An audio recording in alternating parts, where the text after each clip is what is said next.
And I tell you what, I am just that unlucky that the one weekend I decide to take off and not do a review for a game is the one weekend where there's plenty to talk about.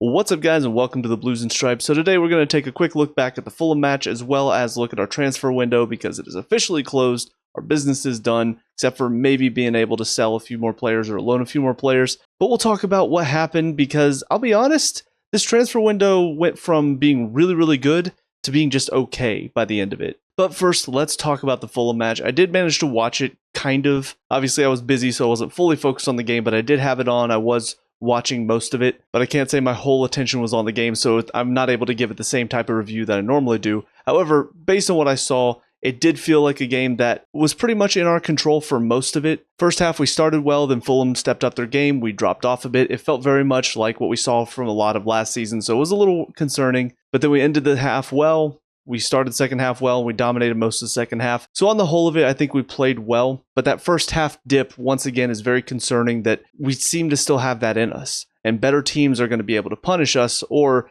we might not have calls go our way. But of course, we're going to talk about that call because it's been on the forefront of everybody's minds recently. And once again, I'm left feeling like I'm one of the few sane people left in the world, because I don't understand how anybody is calling that not a foul. How anybody, including Howard Webb, is saying that the VAR was wrong to step in there because the referee missed it. Whether he was looking at the challenge or not, he missed that call. VAR correctly intervened because he missed that challenge. I've had plenty of, I want to call them debates, but they're not really. They're just people calling me stupid because they think it's not a foul because they want Chelsea to not be able to win. But the same talking points keep getting thrown in my face. First of all, where's he supposed to put his foot? And what's funny to me about that one is it's easily reversible. Where's Chalobah supposed to put his foot? He plants, he's going to step up from behind, plants his foot to pressure him from behind, and his foot gets stepped on because Muniz jumps over the ball and lands on his foot. You can't step on somebody's foot. Like, that's always been a thing. An easy example is a defender who's going to shield the ball, puts his foot over it. If a defender's coming in and gets his foot stepped on, it's a foul, and most of the time that one's a yellow card. This one's not a yellow because he obviously did not intend to step on his foot, but he still did. So it's still a foul. But that also takes out the other argument that a lot of people have been having, which is, oh, well, Chalobah's the one making the challenge. He wasn't. I don't understand how anybody's saying that Chalobah makes a challenge there. He's going in to put pressure from behind like you do. He's breaking down, making himself low to defend, and his foot gets stepped on. There's like a good yard in between the ball and Chalobah's foot, and Muniz still steps on it. So that goes to show it's not Chalobah sticking his foot in to try to poke the ball away, and then his foot gets stepped on there. It's he's planted, Muniz steps away from the ball to try to block him off, steps on his foot. That's a foul. And the other thing I've seen, which I think Howard Webb is the one that made this argument, saying that it's part of a skill move. It's not like Muniz was making a challenge. Okay, well, to counter that argument, whenever a player jumps up in the air and has his arm up for balance, that's not part of a foul. It's part of a natural motion. And yet, if you catch somebody across the face with that natural motion of having your arms up, that's still a foul, and most of the time that's a yellow card. Saying that, oh, well, it's just part of a skill move, so it's not really a foul, that's such a stupid argument. And Howard Webb, he's a coward. We know he's a coward, so I'm sure whether it's because the FA has a grudge match against us and they want Howard Webb to come out and say, hey, that was wrong, or whether it's just because Fulham were making such a stink that he feels like he has to come out and apologize for it. Whatever the case, he's a coward for saying that VAR was wrong, because they're not. And everybody that's claiming that, oh, that's definitely not a foul, they are just either ignorant or they just hate Chelsea and they want to see us suffer. But whatever the case, I'm guessing that's probably going to be the last good call that we're going to get for us, because we've already had a couple that people have complained about when they were correctly given. And now with Howard Webb coming out and taking the one guy off of VAR duty, that tells me that, okay, the onus has been set. Chelsea can no longer get good calls. But the irony in all of this is that, for me, wasn't even the controversial decision. The controversial one was the penalty, because I think that's a handball on João Pedro. The ball bounces up. It's not intentional, but it does bounce off his arm and basically settles it for him. It changes its direction, and that leads to the ball going out to, I think it was Chalobah, who goes to cross it in. It's within that buildup of play that his arm basically traps the ball. For me, that was enough for VAR to say, you know what, that looks like it could be a handball, so we're not going to call the penalty because of that handball. Like, that's where, in my opinion, VAR probably shouldn't have got involved. So it's very ironic that the VAR decision that went in our favor, that helped us, that I disagree with, is not the one that everybody is blasting online for some reason. But whatever the case, in the end, it doesn't matter really. We've seen Liverpool be given all of these great decisions. We've seen Man City get all these great decisions over the years that work in their favor. Everybody complains about it. Even if the PGMOL comes out and apologizes about it, it doesn't change anything. They still get the beneficial decisions. So who really cares what the PGMOL says? VAR decisions, bad refereeing decisions, they happen all the time. So anybody that wants to complain and blah, blah, blah, and we got to get rid of VAR because of this one decision, they're kind of idiots. Like, yes, VAR does detract a lot from a lot of these moments because you do have to wait and make sure that everything's a goal. But at the end of the day, if you get a decision that goes against you and VAR is not there to come in and help and change that, you're going to be pissed and you're going to be like, well, why don't we have VAR? So it's just one of those things that everybody wants to complain about it. And I don't really understand why, because it's not going to change. It's not going to make things better to not have it. I think if anything, VAR needs to adapt a little bit. And instead of looking at fouls, it just needs to be used for offside and mistaken identity. Because those are two things that you cannot debate. If somebody's offside, you draw the line, he's offside. Now, I say that, but of course, you've also got the moments whenever it's like, well, where on his sleeve do you draw the line? And then you got the moments where somebody doesn't play the ball and they're offside, but then another player comes in and they take it, but the one guy made an attacking motion. So there's a lot about it that could still be up for debate, but I still feel like those are the two simplistic things that's what you handle for now. And honestly, I feel like it would kind of help the referees too, because in my opinion, the refereeing has gotten bad ever since VAR started because they almost use it as a crutch now. If they didn't have that there, then you would have to improve your own skills and make the decision in real time, because you're not sitting there going, okay, well, I think that might be, but I'm going to wait because I can just look at it on video later. But we're going to move on from the refereeing stuff because I don't want to take up too much time. I'd already probably taken up more time than I wanted it to. But focusing, I think, a bit more on individual play and the tactics of the game. From what I could tell, it felt like, first of all, our defense looked pretty solid. And Chalobah and Tosin, I think, are a good, comfortable two. It's good that they look solid too, because we didn't go get another center back in the window because our transfer team just looked at what we have right now. Tosin, Chalobah, solid. Achimpong, good but young. And then you've got Badiashile, who's trash. Disasi, I think, is still here, so technically we do have him, but I don't really count him. And then Fofana, who's injury-prone and, in my opinion, not that good. They looked at all that and said, hey, work with that. Yeah, I think our defense played pretty well. Kept Fulham from getting too many good chances throughout the match. I think midfield looked solid. Caicedo was back to his best. Fernandes, I think, was a bit more of a mixture. He played well against West Ham. He played poorly against Palace. I think against Fulham, it was kind of mixed. We saw some good moments, but we also saw some bad moments. And then our front four looked pretty good. Disappointing to see Delap come off early for injury, and I'll talk about transfer stuff related to that in just a minute. I thought it was weird to put George up there. I think it would make more sense to have João Pedro up top with Steval as the 10, and then if you're going to do George and Neto, or even Gittins and Neto, I think that would make a lot more sense. George is a number 9, just for me, doesn't really help us as a team. And it did feel like most of our best chances came from set pieces because we weren't really creating a whole lot from open play, because we just didn't have a number 9 option up there. But also looking at Maresca, I think the tactics were better.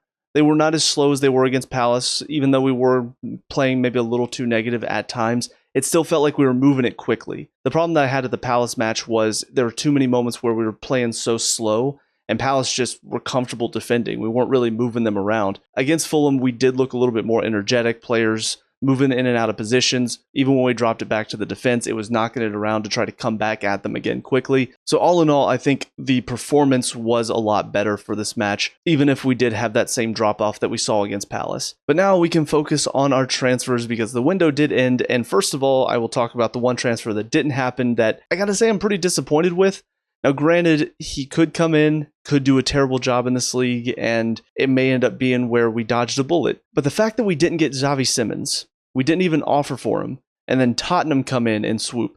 They're the team that gets swooped on. They're the team that they're after somebody for several months. Player wants to go to them. They're kind of interested in the player. They're talking to him. They're trying to find the right deal. And then all of a sudden, somebody comes in. We've done it to him a couple times. Arsenal did it to him with Eze. They're the team that they take too long, they don't get the job done, and then somebody comes in and takes a good player out from under them, and they have to regret it. So the fact that it happened to us, and they're the ones that did it's very similar to the fact that Man U lost to them in the Europa League final. Tottenham are the ones that bottle finals, and yet Man U lost to Tottenham in the final. Tottenham are the ones that get their transfer target stolen. Now all of a sudden they're stealing our transfer target. And granted, maybe there really wasn't an offer there. Maybe he was one we were interested in, but the price just never really matched what we wanted to pay for him. And again, maybe he'll come in and he just won't be the player that I think a lot of people are expecting him to be. We kind of have to hope for that now. Because if he goes over to Tottenham and he tears it up there, it's going to be a missed opportunity from our transfer team that he was ours for so long. He wanted to come to us. Leipzig were willing to sell. So the fact that we haggled, didn't get him, and then Tottenham now swooped and got him, very disappointing. So we'll see what happens, but let's talk about the players that we did get and the players that we did sell. So I went ahead and pulled up all of our transfers in front of me so I can actually read them out. So first of all, Vega to Villarreal, that's fine. I know a lot of people might be disappointed in this. Personally, I didn't see a whole lot from Vega when he played in the Premier League. He did look good in the Conference League, and I do think he suited what Maresca wants out of a fullback, but from what I understand, he wanted to play center back, and I just don't know if he fits that at the Premier League level. So I don't really have an issue with him leaving. So I don't think that's a move that's going to hurt us. And while I don't know all the individual sales numbers, I do know our total sales was, I think, 300 million. So clearly we did a good job of making sure we're getting good prices for these players. But yeah, getting Vega out, I think, is a fine move. We also sold Chukwuemeka to Dortmund. Another good move there. He's a player that I was excited about a couple of years ago, but when he got injured and then came back, it just never really felt like he was that same player, unfortunately. So he's one that I don't really mind moving on. Also saw Anselmino go to Dortmund on loan, and that's a fine move. Just get him some experience, hopefully. And Cuckoo out to Milan, good move. Get him off the books, get some money for him. And then we got Garnacho coming in, and of the two, Garnacho or Simmons, he was not the one that I wanted. I've explained in the past why I'm not a fan of him. I think he's a talented player, but his attitude pisses me off. And I'm the type of person that if you're kind of a punk, if your attitude pisses me off, I don't really want you on my team. I've never wanted Grealish to play for us. I've never wanted Bruno Fernandes or Emi Martinez. I don't want those types of players because their attitude annoys me. Garnacho is one of those players, unfortunately. And now he's here, so hopefully his performances on the pitch are enough to override that feeling that I have. I will say the one thing that does concern me as far as his performances is something that was talked about on Adam Cleary's channel, which is his defensive stats are not good at all. And we're typically a team that likes to press. We're typically a team that needs our wings to drop back and help out defensively.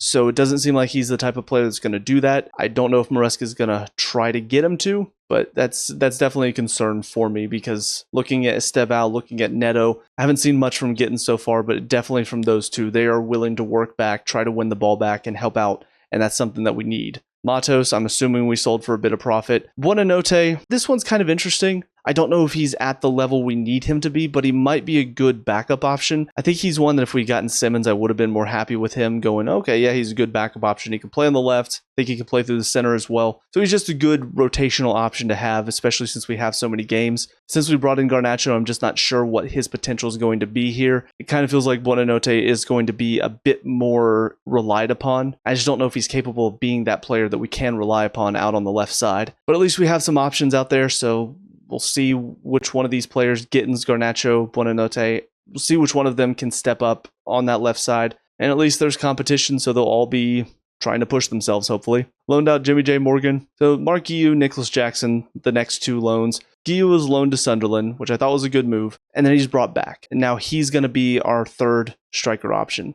And this is where I feel like the transfer team failed this summer. Because I was saying for a while, we need to have three strikers. And then Delap gets injured. This is why. You never know when that's going to happen. You need to have a third striker option. I thought Jackson could have been that third striker option, but for whatever reason, they just decided to freeze him out. And he has even now said that he felt like the pressure, the criticisms from the fans were unfair. And I 100% agree. And this is exactly what I was worried about. With all these fans just hopping on his hate train whenever he did something slightly wrong, whenever he missed a shot. You run players like Jackson out of your club. Now all of a sudden, Delap's injured for who knows how long. And now we're having to rely on recalling Guiu, a young 18, 19-year-old striker. Could be okay, but he's not ready yet. Jackson, I feel like, could have been there to push Pedro, could have been there to push Delap. They could have pushed each other, but now it feels like Guiu's just here to fill in the role until Delap's back. And then Delap's going to go right back up there. Because it does feel like Pedro's sort of becoming a 10 now that Palmer seems to be out indefinitely too. So I just don't think that was a good decision from them to isolate Jackson and get him out because he could have been useful for us. We saw it last season. Whenever he played, the team looked better, even if he had his own mistakes, even if he did have some issues here and there. And people talk about those red cards as if it was a common occurrence. It happened twice in 2 seasons. And granted, they both happened last season. But still, he had 2 moments of losing his head, which, again, one of them I don't even really think he lost his head that much. But to me, it feels like they just jumped on the fan hate train and said, okay, well, the fans hate him, let's just get him out of here. Instead of seeing, all right, well, what can he do now that he's got pressure? Now that he has 2 other striking options that could take that position from him, what can he do with that? Can he grow? Can he learn from his mistakes and get better? We just said, screw it, we're done. And as many times as I've been attacked by other fans for jumping on the Maresca out or Potter out or Poch out, it kind of blows my mind that a player who had some good moments at the beginning of last season, because his form fell off a cliff, suddenly now it's, we just got to get rid of him. I mean, Palmer had a terrible second half of the season. You don't see anybody jumping on his case. And it's only because, well, he had a great first season. Okay. Jackson had a decent first season, great start to last season, and then fell off. So why are we all jumping on the get him out? We want him out. And again, he was doing all of this with no pressure on him. He didn't have any competition for that spot. That's where I think the transfer team really failed him here. And if he goes and does well at Bayern, well, maybe they'll change their minds. Maybe they'll look at it and go similar to what they did with Chalobah. You know what, maybe we made a mistake here, let's bring him back. But I am just worried that they've made up their minds now, and he is basically on the way out as soon as they can get somebody to offer for him. Then the final few, we had Chilwell go to Strasbourg, which I don't really know what happened with him. The whole situation was just very weird to me because Cucurella did do well. He really improved under Pochettino, and last season obviously he was really good, but it never really felt like Chilwell dropped off. He had a couple of injury issues here or there, but his performances weren't terrible. And yet for some reason he could never find a way to even get into the team. I don't really understand what happened. He went from being one of the best left backs in the Premier League to suddenly now he is just not even involved. Even going out on loan, he can't find a way to get into a team. So I don't know if injuries really hampered him or maybe his motivation dropped off. I don't know. It just, that whole story feels weird. Kind of wonder what happened there. I wonder if he's going to at some point do some sort of interview and talk about what happened with his career, because it feels weird that he's gone through the path that he has. But the final 2, the Samuel Smith thing, I've heard some weird things about this. Apparently we sold him, but then brought him back within a few months. I didn't think that was possible. But then loaned him out to Swansea. I don't know what's going on there. And then Ronnie Stutter out on loan to Barnet. So a couple of young players going out on loan. But yeah, looking at those final sets of transfers, though, I just feel we could have done more. You know, we needed another center back because Colwill got injured. Regardless of what the transfer team thinks, the players we have here right now, the defensive players we have some depth, but you get past the first 2, and I don't feel like we have the quality there anymore. Badiashile, not good enough. Disasi, not good enough. Fofana, in my opinion, not good enough.